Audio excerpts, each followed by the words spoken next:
नमस्कार दोस्तों, मैं नीरज स्वागत करता हूं आपका डीएनडी क्लासेस में। और इस वीडियो में हम लेके आए हैं आपके लिए क्वेश्चन नंबर सेकंड। बुक है आपकी टीएस ग्रेवाल और चैप्टर है आपका रेक्टिफिकेशन ऑफ एरर। अब चैप्टर नंबर कोई भी हो सकता है, वो आपकी बुक के एडिशन के अकॉर्डिंग डिपेंड करेगा, ठीक है ना। तो इसलिए मैं आपको चैप्टर का आपको नाम बता रहा हूँ, रेक्टिफिकेशन ऑफ एरर, ठीक है। यहाँ पर अपन क्वेश्चन नंबर सेकंड देख रहे हैं और अभी अपन ने जो फर्स्ट क्वेश्चन करा था वो भी आफ्टर प्रिपरेशन ट्रायल बैलेंस हमने मानते हुए करा था, और सेकंड क्वेश्चन भी हम आफ्टर प्रिपेयरिंग ट्रायल बैलेंस मानते हुए ही करेंगे, ठीक है। तो फटाफट से अपन देख लेते हैं। यहाँ पर मैं एक लाइन खींच देता हूँ ताकि अपना साइड में रफ वर्क हो जाएगा और इधर जनरल एंट्री हो जाएगी। मैं यहाँ पर जनरल एंट्री विदाउट परफॉर्मा कर रहा हूँ मेरे दोस्तों। आपको परफॉर्मे में ही जनरल एंट्री करनी है, ठीक है ना। कभी भी विदाउट परफॉर्मा एग्जाम में जनरल एंट्री करके आओगे, मार्क्स कट जाएंगे, ठीक है। आगे बढ़ते हैं। यहाँ पर ये बोल रहा है, return inward book has been overcast by 1000 rupees. Single sided error है। सिंगल साइडेड क्यों है? क्योंकि सिर्फ एक ही अकाउंट में गलती हुई और वो अकाउंट है रिटर्न इनवर्ड बुक। अब रिटर्न इनवर्ड का एक और नाम हो सकता है। रिटर्न इनवर्ड को अपन क्या बोल सकते हैं मेरे दोस्तों? सेल्स रिटर्न भी बोल सकते हैं। अब यहाँ पर देखने वाली बात क्या है? देखने वाली बात यह है कि एक ही अकाउंट में मिस्टेक हुई है, सिंगल साइडेड एरर है, आफ्टर प्रिपेयरिंग ट्रायल बैलेंस है, तो ये सस्पेंस अकाउंट के थ्रू ही हम इसका रेक्टिफिकेशन कर पाएंगे। अब देखो गलती क्या हो गई आपसे। ये आपके सेल्स रिटर्न बुक है यानी रिटर्न इनवर्ड बुक है, तो आपको पता होना चाहिए कि इसका बैलेंस क्या होता है। तो इसका बैलेंस होता है मेरे दोस्तों डेबिट बैलेंस होता है, ठीक है। हमने इसको क्या कर दिया? ओवरकास्ट कर दिया। ओवरकास्ट कर दिया मतलब हमने इसको ज्यादा डेबिट कर दिया। अब जब हमने इसको ज्यादा डेबिट कर दिया, अब इसे सही करना है तो उलट देते हैं भैया। जितना हमने एक्स्ट्रा डेबिट कर दिया उससे हम क्या करते हैं? इसको क्रेडिट कर देते हैं।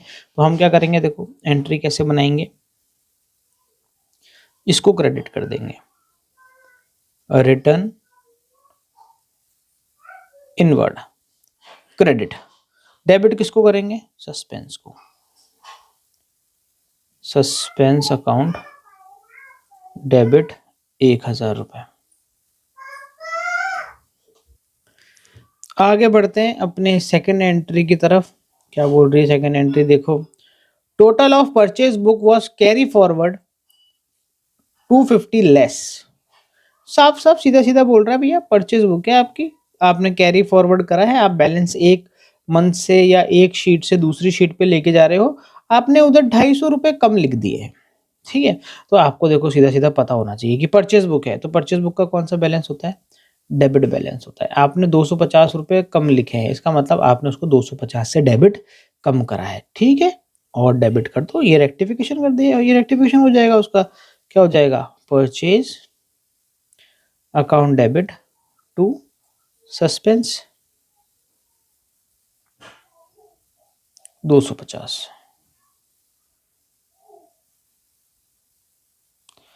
आगे हो जाता है भैया थर्ड। थर्ड में क्या बोल रहा है? Total of sales book was carry forward 41 less on page number 10 and 43 more on page number 12।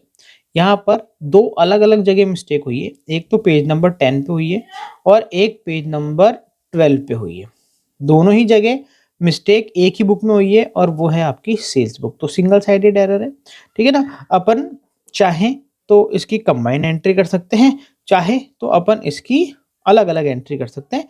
तो अपन यहाँ पर इसकी अलग अलग एंट्री ही कर लेते हैं। तो अपन थर्ड की फर्स्ट एंट्री कर लेते हैं। देखो ऐसा कर लेते हैं, ज़्यादा बेटर रहेगा। देखो यहाँ पर जो पेज नंबर 10 है, इसमें क्या मिस्टेक हुई है कि हमने 41 रुपीज कम लिख दिए। तो सेल्स बुक है आपकी, सेल्स बुक का कौन सा बैलेंस होता है मेरे दोस्तों? सेल्स बुक का क्रेडिट बैलेंस होता है। हमने 41 कम लिखा है, इसका मतलब हमने सेल्स बुक को क्रेडिट कम करा है। अब क्रेडिट कर देंगे भैया। तो सेल्स बुक को क्रेडिट करेंगे तो डेबिट किसको करेंगे? सस्पेंस को। एंट्री हो जाएगी आपकी suspense account debit to sales 41। और हम इसकी दूसरी एंट्री अगर बनाएंगे तो वो हो जाएगी, इसमें हमने 43 ज्यादा लिख दिया है तो इसकी बिल्कुल रिवर्स एंट्री हो जाएगी भैया sales account debit to suspense 43। बोलो भैया, ठीक है। यहाँ पर ये आपकी थर्ड भी कंप्लीट हो जाती है। आगे बढ़ते हैं भैया फोर्थ में। Goods sold to Gautam were posted as 615 instead of 156। हमने क्या करा है? गौतम को गुड्स सेल करा है। Gautam posted as 650 instead of 1156। Sorry, ये करेक्ट अमाउंट है, ये गलत अमाउंट है। हमने इससे पोस्टिंग कर दी है, करनी चाहिए थी इससे, तो हमने ज्यादा कर दी कम कर दी? हमने ज्यादा लिख दिए। कितना ज्यादा लिख दिए भैया? डिफरेंस निकाल लो। डिफरेंस आ रहा है 459, यानी हमने 459 ज्यादा लिख दिए हैं। तो इसने देखो हमें बताया तो नहीं है कि किस अकाउंट में मिस्टेक हुई, इसने हिज नहीं लगाया। देखो अगर हिज लगाता तो हम मान लेते हैं कि गलती सिर्फ गौतम के अकाउंट में हुई है, पर इसने ऐसा कुछ नहीं लिखा। इसने सिर्फ ये बोल दिया good sold to Gautam were posted as 615 instead of 1156। इसका मतलब हमने दोनों अकाउंटों में मिस्टेक करी है। हमने एंट्री करनी थी गौतम डेबिट टू सेल्स 156 पर हमने यहाँ पर लिख दिया 615 ज्यादा लिख दिया।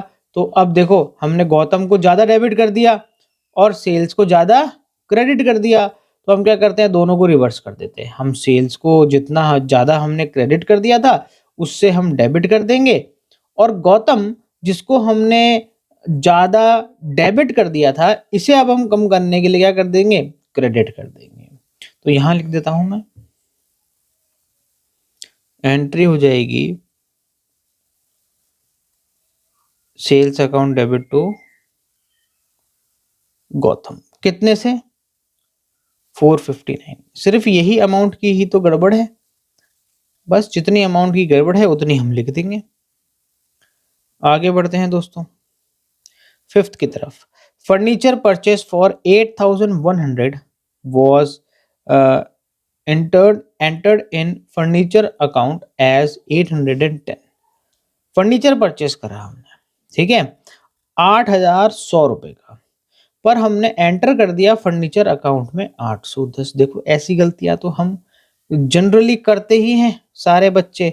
एक जीरो कम लगा दिया, एक जीरो ज्यादा लगा दिया। तो यहाँ पर क्या हुआ है भैया, एक जीरो कम लग गया भैया। 8100 का फर्नीचर परचेस करा था और हमने 810 लिख दिया, ये गलत अमाउंट है।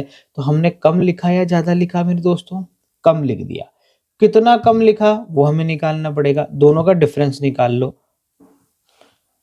तो दोनों का जो डिफरेंस आएगा वो आएगा 7290, यानी हमने 7290 अमाउंट कम लिखी है। और यहाँ पर जो मिस्टेक हुई है वो सिर्फ कौन से अकाउंट में हुई है, फर्नीचर अकाउंट में हुई है। इसका मतलब हमने फर्नीचर अकाउंट क्या होना था, परचेस करा है, तो फर्नीचर अकाउंट डेबिट होना था। डेबिट होना था 8100 से, डेबिट कर दिया 8010 से। तो यहाँ हमने 7290 से उसको कम डेबिट करा है, तो भैया अब डेबिट कर देंगे, क्या दिक्कत है, हमारी गलती है, बस उसे सुधार लेंगे। तो हो जाएगी entry furniture account debit to suspense 7290। और इसी के साथ आपका ये क्वेश्चन भी हो जाता है मेरे दोस्तों खत्म। तो यहाँ पर हमने क्वेश्चन नंबर सेकंड खत्म कर दिया है। अब हम बढ़ेंगे नए क्वेश्चन की तरफ, यानी क्वेश्चन नंबर थर्ड की तरफ। तो मिलते हैं आपसे अगले वीडियो में एक और नए क्वेश्चन के साथ में। जब तक के लिए मस्त रहें, स्वस्थ रहें, खाते पीते रहें। जय हिंद।